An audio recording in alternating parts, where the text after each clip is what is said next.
বর্তমানে গোটা দেশে একটাই আলোচনা চলছে, সরকার গড়বে কারা, এনডিএ না ইন্ডিয়া জোট।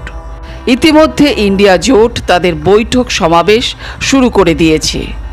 যদি বিহারের মুখ্যমন্ত্রী নীতিশ কুমার এনডিএ ছেড়ে ইন্ডিয়া জোটে আসেন, তবেই ইন্ডিয়া জোটের ভাগ্য খুলে যাবে, তবেই তারা সরকার গড়তে পারবে, এমনটাই মনে করা হচ্ছে রাজনৈতিক মহলে। পাশাপাশি মোদি শিবিরেও চলছে জল্পনা। যদিও নীতিশ কুমার দিল্লি এসে প্রথমে এনডিএ শিবিরে যোগদান করার পর তার মনে হয়েছে সেখানে তার ঠিক জমছে না। তিনি বুঝে গেছেন মোদির দলে কিছু সুবিধে করতে পারবেন না।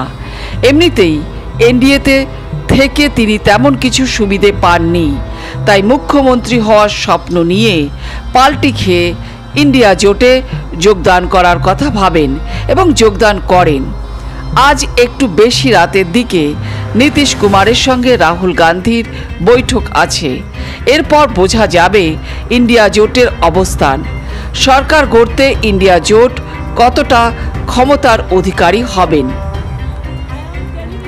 আর এদিকে রাজ্যে লোকসভা নির্বাচনে তৃণমূলের ফল চূড়ান্ত পর্যায়ে ভালো, বিজেপি আশানুরূপ ফল করতে পারেননি, তাই বিজেপি শিবিরে চলছে হতাশা। বাংলায় টিএমসি 29, বিজেপি 12 এবং কংগ্রেস একটি আসন পায়। বর্তমানে বাংলায় টিএমসি জয়কার, তবে টিএমসির তরফে এখনো পর্যন্ত বড়সড় মিছিল বা উৎসব পালন করা হয়নি। হুগলি থেকে টিএমসির হয়ে দাঁড়িয়েছিলেন রচনা ব্যানার্জি, তিনিও সেখানে জয়লাভ করেন। আজ তার আবাসনে আবির খেলা এবং বিজয় উৎসব পালন করা হয়। সেই সেলিব্রেশনে উপস্থিত হন ঘাটাল থেকে জয়ী দীপক অধিকারী অর্থাৎ দেব। সবুজ আবিরের সঙ্গে বিজয় উৎসবে মেতে উঠেছিল দেব, রচনা সহ আবাসনের সকল মানুষরা। জয়ের পর রচনা ব্যানার্জি সোশ্যাল মিডিয়ায় হুগলিবাসী এবং রাজ্যবাসীর জন্য বক্তব্য রাখেন। সবাইকে নমস্কার জানাচ্ছি, আমার হুগলিবাসী সবাইকে নমস্কার জানাচ্ছি এবং অনেক অনেক অনেক ধন্যবাদ জানাচ্ছি। আমি ভাষায় হয়তো প্রকাশ করে উঠতে পারছি না এই মুহূর্তে যে আমি কতটা খুশি এবং আমি কতটা কৃতজ্ঞ এবং বাকরুদ্ধ হয়ে রয়েছে এই মুহূর্তে যে আপনাদের এই রকম ভালোবাসা আমি পেয়েছি। ঠাকুরের আশীর্বাদ, আমার বাবার আশীর্বাদ এবং আপনাদের সকলের এত এত ভালোবাসা পেয়েছি এই 2 মাসে। একটু তো দেখুন দ্বন্দ্ব ছিল, একটুখানি হয়তো কোনো এক সময় কোনো এক জায়গায় মনের মধ্যে ছিল যে কি হবে, সবার থাকে, আমারও ছিল যে আমি একজন প্রার্থী। মানুষ আমাকে ভালোবাসেন ঠিকই, কিন্তু তারা আমাকে ভোট কতটা দেবেন, কতটা আমার উপর তারা বিশ্বাস রাখতে পারবেন, কতটা আমার উপর আস্থা রাখতে পারবেন, সেই ব্যাপারে অতটা জানতাম না বা বুঝতে পারিনি। কিন্তু তাই শেষ দিন পর্যন্ত, মানে গতকাল সকাল পর্যন্ত এটাই মনে হয়েছিল যে কি হবে। কিন্তু আমি সবসময় একটা জিনিস খুব ভালোভাবে বিশ্বাস করতাম যে মানুষ যদি পাশে থাকেন তাহলে পৃথিবী জয় করা যায়, সৎভাবে যদি থাকা যায় তাহলে পৃথিবী জয় করা যায়। আমার সেটাই সবসময় ইচ্ছে ছিল যে আমি যখন আপনাদের কাছে গেছিলাম, এতদিন প্রচার করেছি, সর্ব জায়গায় গেছি, সব গ্রাম পঞ্চায়েতে গেছি, প্রত্যেকটি মানুষের কাছে পৌঁছানোর চেষ্টা করেছি। আমার সবসময় মনে হয়েছিল যে এই যে মানুষগুলো আজকে আমাকে এত ভালোবেসে এইরকম কষ্ট করে এত গরমের মধ্যে আপনারা ঘন্টার পর ঘন্টা রাস্তায় দাঁড়িয়েছিলেন আমাকে দেখার জন্য, এরকম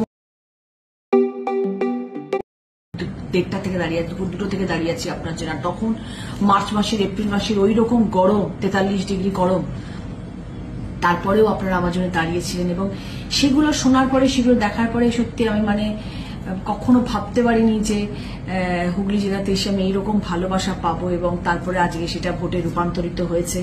আমি আরো একবার আপনাদের সবাইকে হাত জোর করে ধন্যবাদ জানাচ্ছি। আমি ভীষণ খুশি, আমি আপনাদের সাথে আছি, আপনাদের পাশে আছি। আগামী দিনে আমি আপনাদেরকে সবাইকে ভালো রাখার চেষ্টা করব, আমি আপনাদের সাথে থাকার চেষ্টা করব, কথা দিচ্ছি আমি আপনাদেরকে। আপনারা যাতে ভালো থাকেন, আপনাদের জন্য আমি ভালো কাজ করতে পারি সেটা আমি যথাসাধ্য চেষ্টা করব। আমার তরফ থেকে আমার পক্ষে যতটা সম্ভব আমার পার্টি নিশ্চয়ই আমার সাথে থাকবেন, আমার দিদি থাকবেন, আমাদের অভিষেক আমার সাথে থাকবে, সবাই আমার সাথে থাকবে এবং আমরা সবাই মিলিতভাবে আপনাদের সাথে থাকব। এবং যে কজন এমএলএ, যে কজন 7 জন এমএলএ আমার এই পুরো যুদ্ধতে আমার সাথে ছিলেন, আমি সবাইকে আরো একবার ধন্যবাদ জানাচ্ছি। কারণ সবাই আমি জানি প্রচুর পরিশ্রম করেছেন। কার ভোট বেশি হয়েছে, কার ভোট কম হয়েছে সে তো হবেই। দেখুন, এটা এমন একটা কাজ যেখানে সবসময় আমরা কখনো গ্যারান্টি দিয়ে বলতে পারি না যে হ্যাঁ আমি এটা পাবোই, ওটা হবেই। এটা কখনো হতে পারে না। কারোর বেশি হয়েছে, কারোর কম হয়েছে, কিন্তু আমি জানি আমার যারা বিধায়ক ছিলেন তারা প্রত্যেকে প্রচুর পরিশ্রম করেছেন, অক্লান্ত পরিশ্রম করে আমার পাশে থাকার চেষ্টা করেছেন। সেটা আমার প্রচারই হোক, সেটা আমার জন্য পাবলিসিটি করা হোক, আজকে পোস্টার ব্যানার্স হোক, সবকিছুতে প্রত্যেকটি মানুষ আমার সাথে অনেক অনেক সময় ছিলেন এবং আমি তাদের কাছেও ধন্যবাদ জানাচ্ছি। ভীষণ খুশি আমি বিশ্বাস করুন, আমি প্রত্যেকজন বিধায়ককে আমি নমস্কার জানাচ্ছি আমার তরফ থেকে। এবং আপনারা থাকলে আমি সাথে আপনাদের সাথে আছি এবং আমরা সবাই মিলে আমরা নতুন হুগলি মানুষকে উপহার দেব।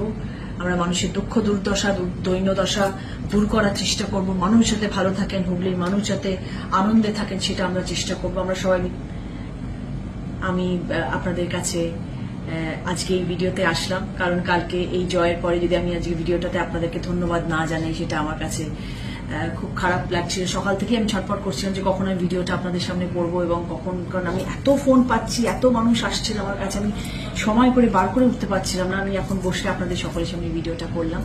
আপনারা সবাই ভালো থাকুন এবং খুব শিগগিরই আপনাদের সকলের কাছে আমি যাব, প্রত্যেকটি জায়গায় যাব। যে কজন, যে 7টা কনস্টিটুয়েন্সি আমার রয়েছে, যারা আমাকে ভোট দিয়েছেন, কম বেশি যাই হোক না কেন, আমি সবার কাছে পৌঁছবো, সবার কাছে যাব এবং সবার কাছে গিয়ে আমি করজোড়ে ধন্যবাদ জানাবো আপনাদের সবাইকে।